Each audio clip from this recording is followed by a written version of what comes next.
Hello everyone, welcome back to one more video session. In this session, I'm going to speak about DNA replication, mechanism of semi-conservative mode of DNA replication in prokaryotes, because it is given in your NCERT. So in the annual examination also you get the same question. I forgot to tell you one more thing, that this session is only for NEET students, not for board students. I'm going to make one more video on the same concept for your board examination. So this session will be lengthy because I'm going to give you the detailed explanation of DNA replication in prokaryotes.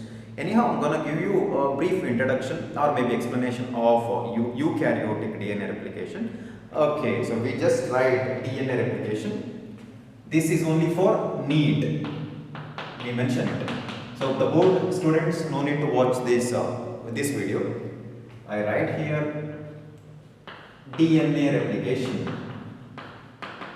You get a question particularly for your board examination, even though this session is only for competitive examination, but still let me tell you, in the board examination you get a question like explain DNA replication in prokaryotes. Don't get confused with the Michelson and Stahl experiment. That was the proof for the semi-conservative mode of DNA replication, correct? This is entirely different. This is the mechanism, how exactly replication starts.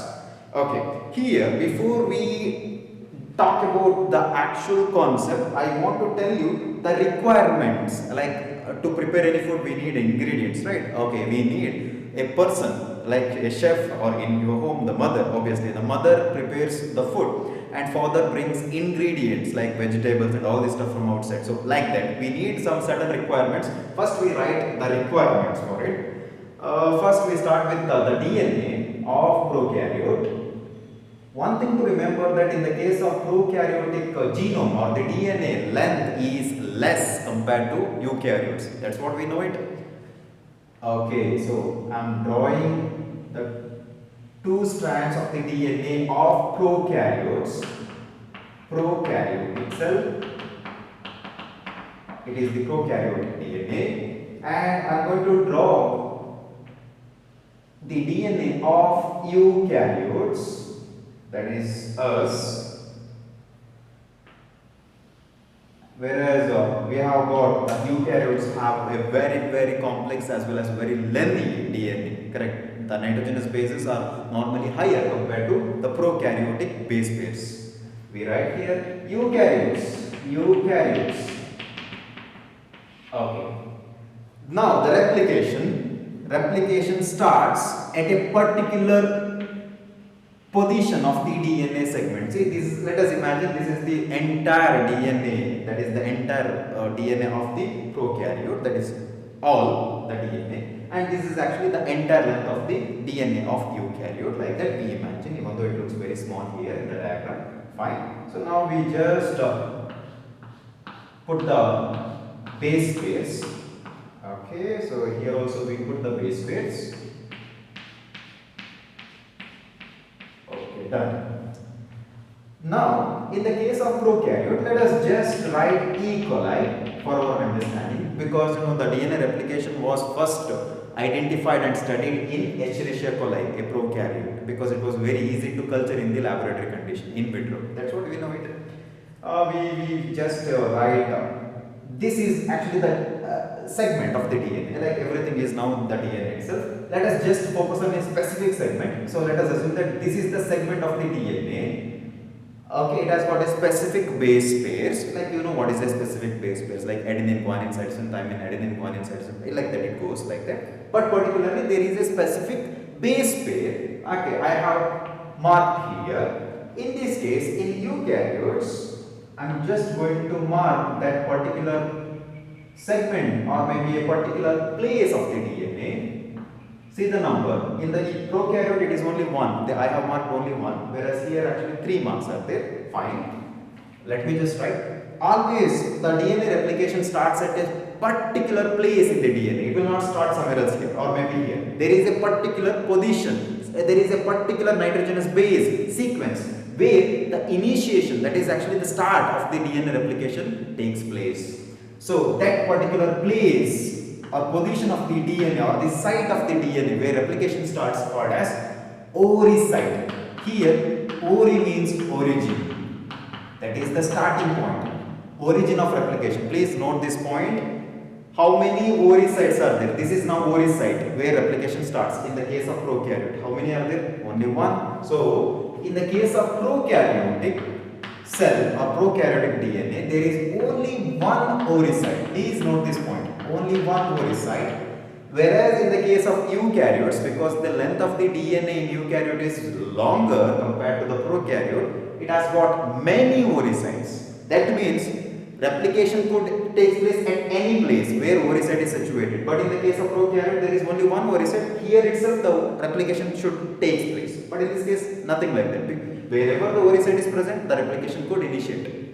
So we write in the case of eukaryotes, how many are there? Many. So we just write multiple ovary sites. Important for your competitive examination, note this.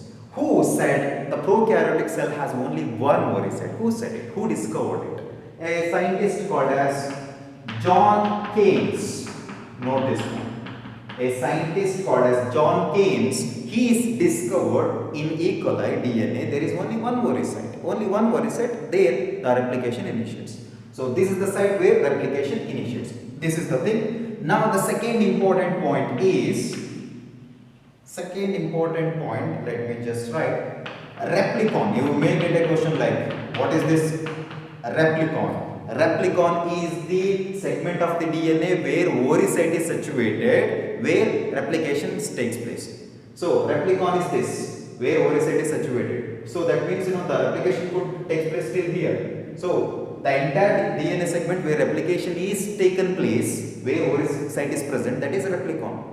Here also you could see many replicons, correct? So that's it. So replicon is the DNA segment where replication takes place, and what should be there? Ovary site should be there in that replicon. Replicon, remember this, very important. Now the requirements. Okay, the ingredients for replication. Requirements. So what I'm going to do is, the first is we need to understand there are two types of enzymes based on its function. The first type of enzyme is called as exonucleases. Exonucleases. The other type is called as endonucleases. Hope this is visible to you. Exo means outside, endo means inside. Okay. What is the meaning of exo? Let us just imagine this scale as the DNA. Okay, so this is one strand, this is the other strand. Okay, so here let us imagine this is one enzyme. Exonucleases means the enzyme which is associated with the nucleic acid, that is DNA. Okay, so this particular nucleases enzyme, if it comes very close to the DNA and start inspecting like that. How they inspect means what type of nitrogenous bases are present within the DNA. If the nitrogenous base is having some problem, it's like having some issues, then obviously it's going to inform somebody, or maybe it will take care of that repairing mechanism, that is exonucleases. So here they will not harm the DNA, they will not bring any incision in the DNA. So this is the thing. So this is exonucleases. So for DNA replication, we are using three different types of exonucleases. Okay, we will see that which are that three different types of exonucleases.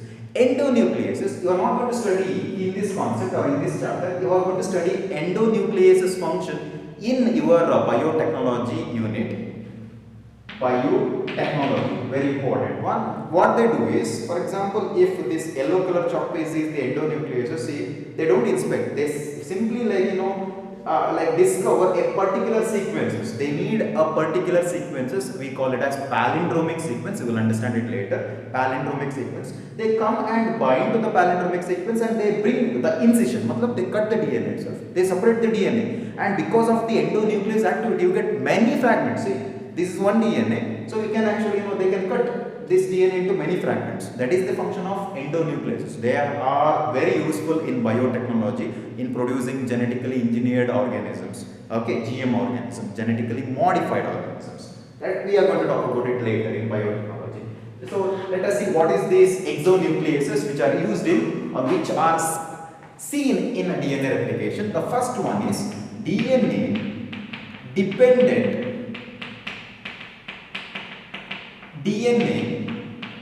Polymerase, a very long name, the enzyme name, polymerase 1, the first exonuclease. The second type of DNA polymerase is DNA dependent DNA polymerase 2. Third one is DNA dependent DNA polymerase 3. Here, out of 3 exonucleases which are required for our replication process, who is the boss? The polymerase is the boss. He is the main enzyme required for the replication. Remember, he is the main enzyme. Note this point. The main enzyme. What is the function of polymerase? What is the meaning of polymerase here? Enzyme means polymerase means they help in polymerization. What is the meaning of polymerization? Elongation of the strands of the DNA, that's it, polymerization. So this is actually the DNA, so I want to elongate this DNA, so what I can do is like just continue this. This is elongation, right? So polymerization, that means nucleotides are now becoming polynucleotides. Many polynucleotides ultimately make a DNA strand, that's it, that is polymerization. Elongation of the DNA or strand. Okay, so that is polymerization. That is the function of polymerase 1, 2 and 3. But 3 is actually the main enzyme. Polymerase 1 is very important enzyme, that is, I think I use this portion, that is required mainly for okay, we write it, you may not understand it. Removal of primers, because you don't know what is a primer now. Okay, removal of the primers. Okay, and second important function of this is joining of Okazaki fragments. Just write down. Okay, you will understand it later. The main function of polymerase 1. The polymerase 2 enzyme function is not that significant. We will not talk about it. Polymerase 3 is very important. What is the main function of this? They actually helps in the real polymerization. They are the real enzyme for replication process, elongation of the DNA strand. They bring DNTPs. Okay, so there are many terms actually. DNTP, deoxy nucleoside triphosphates. How many deoxy nucleoside triphosphates are there?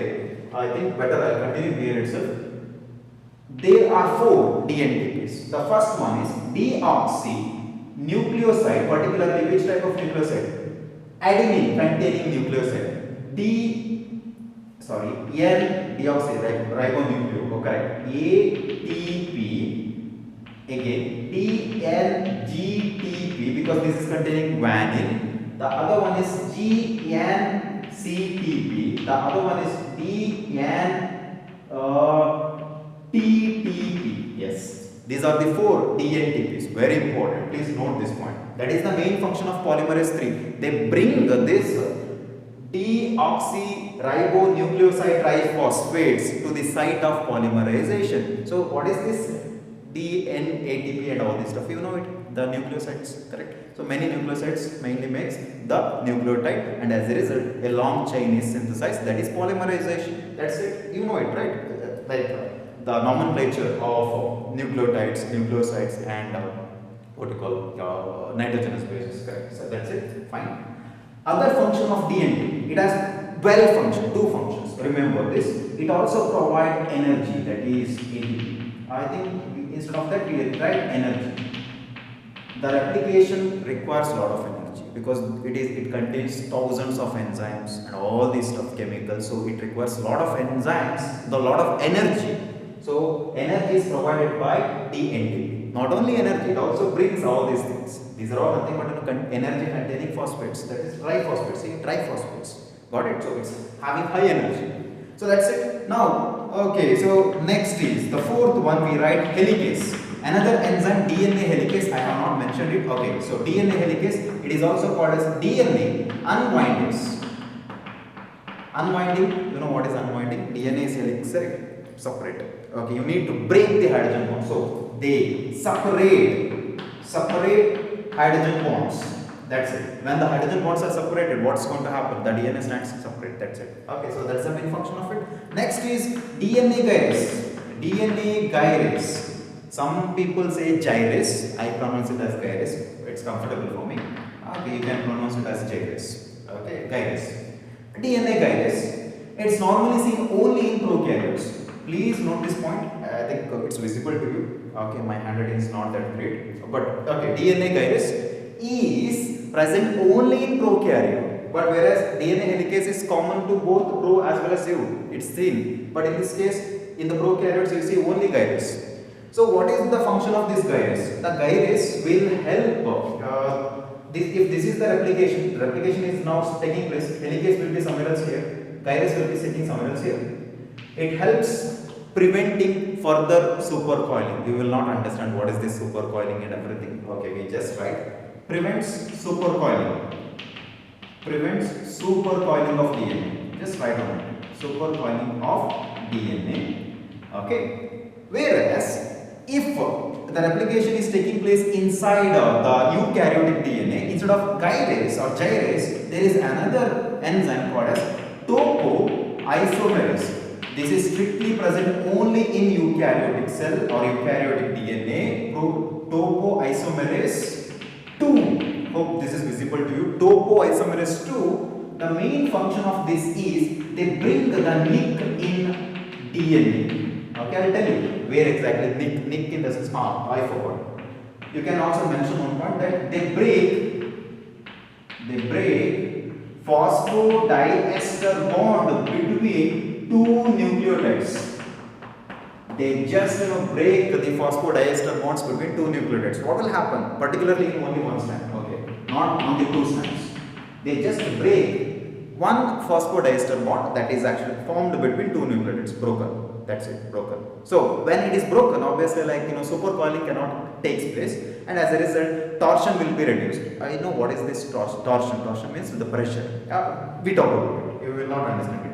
This is the thing. Next is the another important enzyme. Please note this point. This is only in eukaryotes. This is only in prokaryotes. So I'm going to talk about only gyrus, not on topoisomerase, because I'm not going to explain the replication in this eukaryotes. Got it? I'm sticking to this.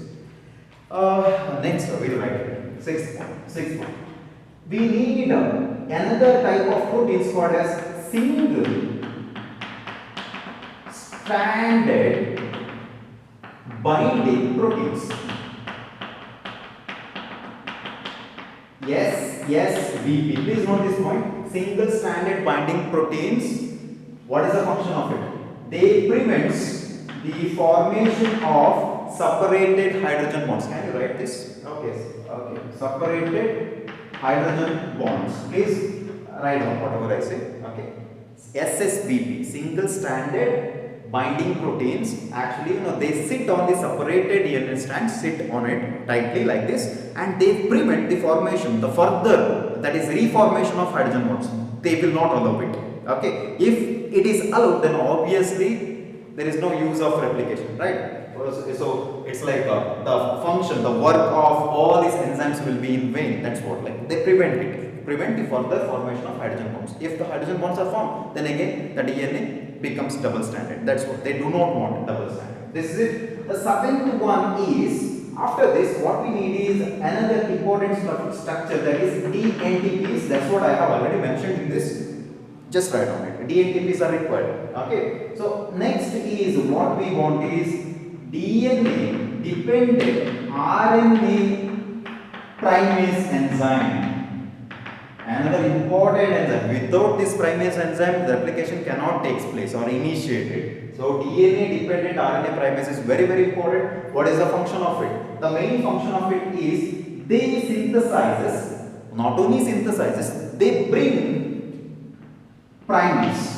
So I am going to talk about this primers. What is this primer? The primer is nothing but single stranded RNA. Single stranded RNA is the primer. Got it? Okay. So this single stranded RNA right here, I think that is not visible to you. ssRNA which are synthesized by the primase enzyme, normally at the site of replication. Okay. So the main function of it is they synthesize a single stranded RNA which normally contains around 18 to 22 nucleotides. 18 to 22 nucleotides. You may get this question like the primers normally contain how many nucleotides? 18 to 22 nucleotides. It's very, very small RNAs, single stranded RNA. In the single stranded RNA, you see adenine, that as nucleotide, guanine as the nucleotide, and even cytosine as the nucleotide, uracil as the nucleotide. But this is the DNA replication. We don't want uracil, but it will be added. Somebody is there to remove the uracil once the replication is done. That is actually the DNA dependent DNA polymerase 1. One will remove the primers, particularly uracil. Okay, then actually they will join these separated fragments. That's all about it. Now, please remember 18 to 22 nucleotides. Next is the eighth one, the ligase. Ligase, we know about the ligase enzyme. That is, they help in ligating. Ligating in the sense, they just, join the separated DNA fragments. This ligation takes place only on Wakazaki fragments, not on the other strand. I'll tell you. Okay, mention it like Wakazaki. Only in Wakazaki fragments, they just, ligate the separated DNA fragments. That's it. Yes, that's all about the requirements. This is mainly, I just wrote the requirements for the replication of DNA in prokaryotes. Even I have mentioned topoisomerase 2, that is actually in eukaryotes. In the case of eukaryotic DNA replication, the enzyme, that is the polymerase enzyme, is entirely different compared to the enzymes here. The polymerase 1, 2, 3, everything. Here, I just write in the case of eukaryotes, the polymerase enzymes are alpha polymerase, beta polymerase, gamma polymerase, and delta polymerase, and epsilon polymerase. Please write down. Okay, in the case of eukaryotes, you don't see polymerase 1, 2, 3 like that in eukaryotes. It is alpha, beta, gamma, delta, and epsilon polymerase enzymes required for it, along with the topoisomerase. Other than that, everything is common. Okay, everything is common. Eukaryotic DNA replication is a bit complex. Why? They have got many oocytes, and the length of the DNA is also very high, and it's a bit complex. Okay, so replication could initiate at anywhere else. Whereas in this case, replication has a particular space or place that is called as the oocyte. Here itself the replication starts. This is it. One more thing I forgot to mention. The scientist who discovered these polymerase 1, 2, 3 enzymes, I think we write here. Please note that point. The polymerase 1 was discovered by Arthur Kornberg, and scientist called as Arthur Kornberg. Mention this point. Note this point, Arthur Kornberg. Hence, polymerase 1 can also be called as Kornberg enzyme. Note this point, Kornberg enzyme. Which is the Kornberg enzyme? Polymerase 1, Kornberg enzyme. Whereas the polymerase 2 and 3, these two enzymes were discovered by another scientist called as Thomas Kornberg. Thomas Kornberg, remember it. Okay, so this is all about it. Done. Even I explained a bit when I was explaining the single stranded RNA, that is the primers, and the camera recorded only till here, and after that it didn't record. So I missed some point, but I hope I covered it. Okay, so it's unfortunate. I think I explained about ligase, ligating, and everything. Let us see it. Anyhow, I'm gonna discuss about it. It's almost 22 minutes, I guess now. So you just know how the patients listen to me carefully, because it's very important. It's very, very important. If you join medical course also, you need this replication. So these are the basics. In higher classes, you are going to study more about it. That's it. Got it? So we now see the mechanism of DNA replication. Okay, now we'll see the mechanism of DNA replication. This is the diagram of DNA. Does it look like DNA? Fine. Now the first step is initiation. We just write initiation. Okay, so what is this initiation? Let us imagine this is the oocyte of a prokaryotic cell, E. coli. Here actually the initiation should take place. The first thing is the separation of the DNA strand. The DNA strand separation takes place somewhere else here. Okay, so I am going to separate this DNA like this. See. Who separates this? We have already studied that an enzyme called as helicase, DNA helicase or unbindase. So we just write H. Helicase now separates the DNA strands by breaking hydrogen bonds. We know it. Now, as it's breaking the hydrogen bonds, what's going to happen now? It creates the torsion. Where? Here. Correct? So it leads to supercoiling. This particular portion, as the DNA is now started to separate, the pressure will be on this particular part of the DNA. Correct? So this part is actually pressurized. It's like the stress is on this particular part of the DNA. That is called as supercoiling. It's already like coiled. What is supercoiled? Again coiling. So for example, this. Okay, so this thread, let us just compare. This is the DNA now, normal DNA. So now helicase starts somewhere else, sits here and starts separating the hydrogen bonds. So what's happening? See, the pressure is actually building more on this place, not here, as it's pulling. See, got it? So this is supercoiling. That this portion becomes very tight, supercoiling. So we call it as torsion. The DNA is having more torsion here, torsion. Okay, so who prevents it? We have already noted that another enzyme called as the gyrase. The gyrase now reduces supercoiling of the DNA, prevents the supercoiling of DNA. Whereas in the eukaryotic, that is topoisomerase 2, by bringing a nick. What is this topoisomerase? Just for your general knowledge, as the DNA is now separating, so stress is built more on this portion. So here I need one enzyme called as topoisomerase 2 that brings and separates the phosphodiester bond between the two nucleotides, and it separates it. As a result, if one strand is cut, so the pressure will be reduced. This is only for temporary solution. It's a temporary solution. After that, once the replication is done, it will be rejoined later by the activity of ligase. That's it. So that is nick in the case of eukaryotic DNA. In the case of prokaryote, there is no nick, nothing else. Only the gyrase now prevents. It's like it holds tightly here, so that the pressure will be reduced on this portion of the DNA. You can try it at home. Take the electric wires and start separating it. So you know that they are already helically coiled. If you separate the strands, obviously the pressure will be built on the top of that portion of the wires. That's it. So gyrase actually prevents it. Now done. So when helicase is now breaking the hydrogen bonds, you see the formation of a fork, Y-shaped structure. This structure is called as replication fork. Replication fork. Got it? Replication fork. So I can draw a good diagram now.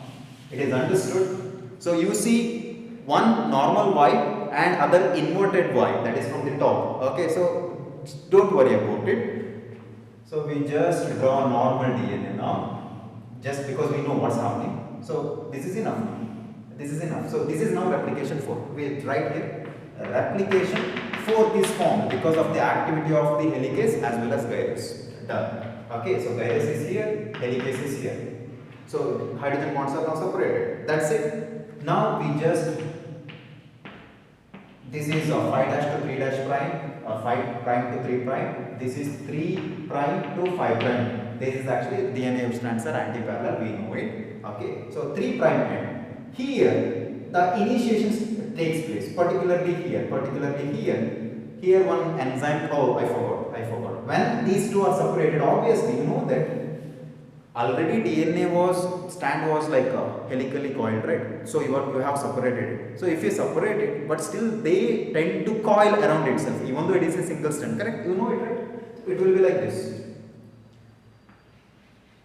So it is not a good strand for replication. So we need it to be straight. So who helps it? Single strand binding proteins. They sit here and they prevent further coiling of the single stranded DNA. That's it. So this is the thing. So third, we done. Next is the RNA primers. Okay, now to the 3' end of the DNA, here the RNA primers are brought by an enzyme called as RNA polymerase enzyme. What is this primer? Single stranded RNA. That's it. Okay, so primers contains around 18 to 22 nucleotides. Understood?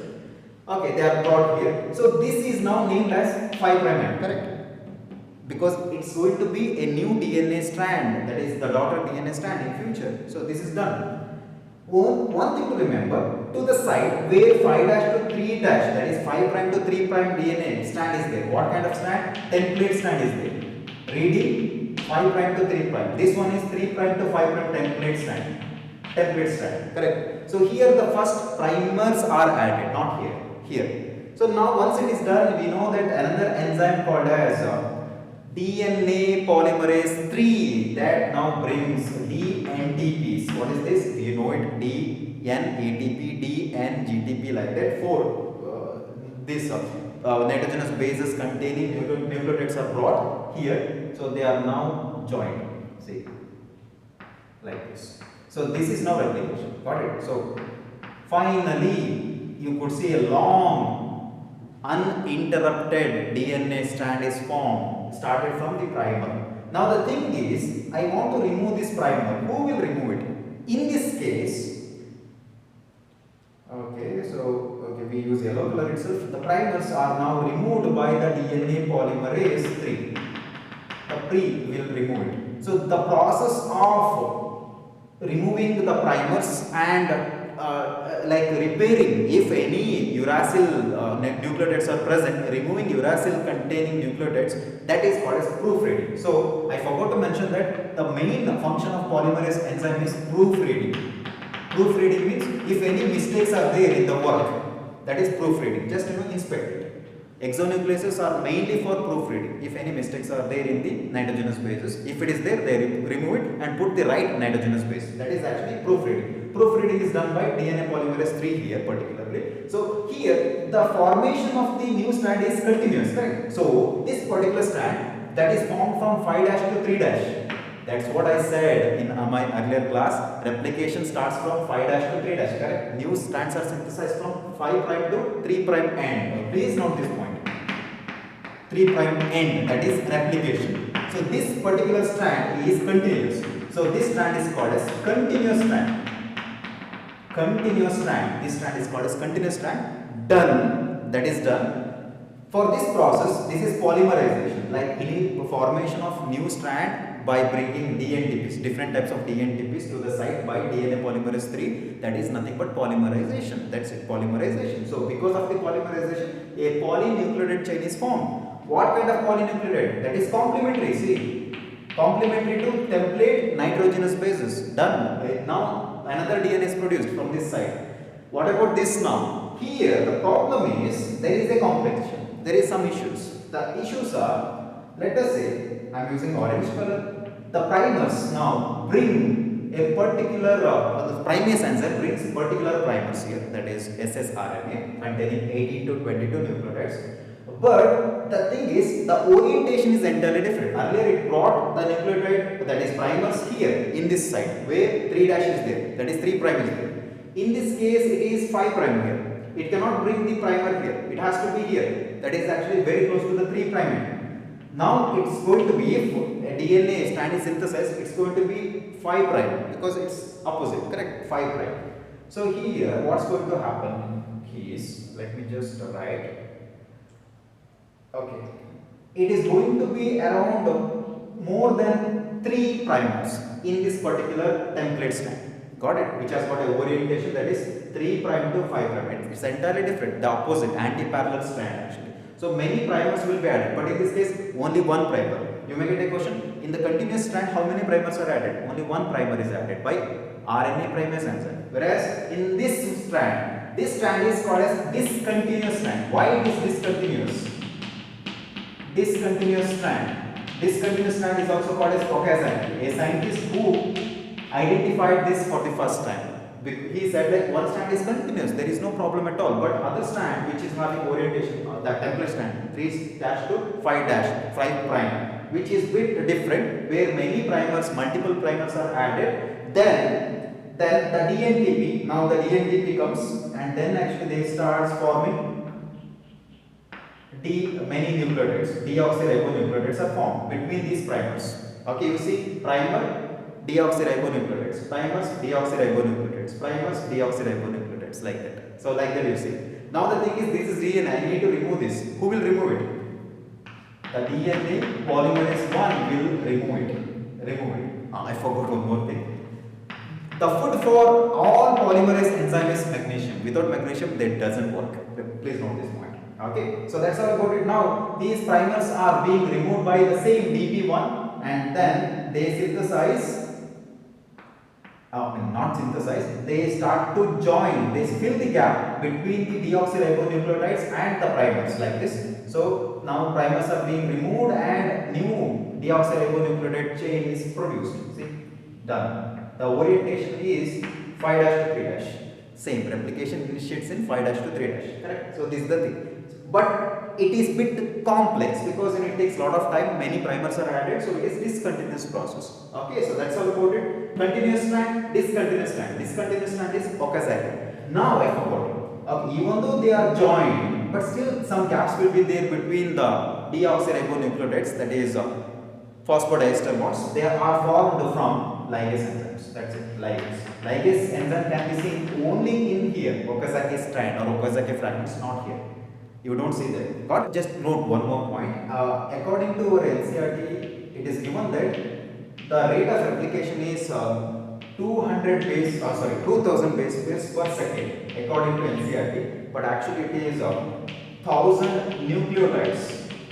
I think both are correct, nucleotides per second. Okay, nucleotide means 1, so like 2 nucleotides, so 2 nitrogenous bases, so obviously 2000. So both are correct. You just write on this. Okay, according to NCERT, 2000 base pairs per second, it is the rate of replication. That is how many base pairs are produced per second. 2000 base pairs. Just imagine the speed of it. Okay, so that you can also write 1000 nucleotides. Depends. If the question is about base pairs, then write this. If the question is about nucleotides, write this. One more thing is, compared to prokaryotic replication, eukaryotic replication is slower. That is by 20 times. It is 20 times slower than prokaryotic replication. Got it? So that's all about it. I think I explained everything. Okay, no confusion here in the Okazaki fragments. It's very simple. Okay, so first thing is, let me just tell you if you have any issues. First, the primers are being added. Many primers are being added. Compared to here, it is many. Here only one primer. That is particularly exactly opposite to 3-8. In this case, it is not exactly. Okay.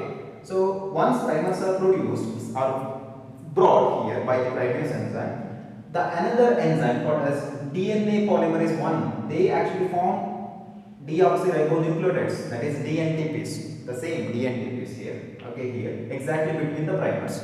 Once they are formed, we need somebody to remove this. The primer should be like, if it contains any uracil thing, nucleotide, it has to be removed. That is done by DP1. So DP1 is now removing this. But still, even though they are formed, you could see the gaps. Gaps are formed, correct? Correct. It is replacing primer. Now, this is DNTPs. It is also DNTP. Many DNTPs are there. But still the gap is there. The gap is filled by ligase enzyme. Ligase enzyme joins it by forming phosphodiester bonds. Got it? So, as a result, you see now a long DNA. So, from template strand, you get a new DNA strand. From this template strand, you get DNA strand. Whatever it is, the replication direction is 5' to 3'. Please remember this. Even actually transcription also 5' to 3'. You got it? But translation ulta 3' to 5' or 3' to 5'. Done? Okay, hope you understood this. Done. Chalo, bye.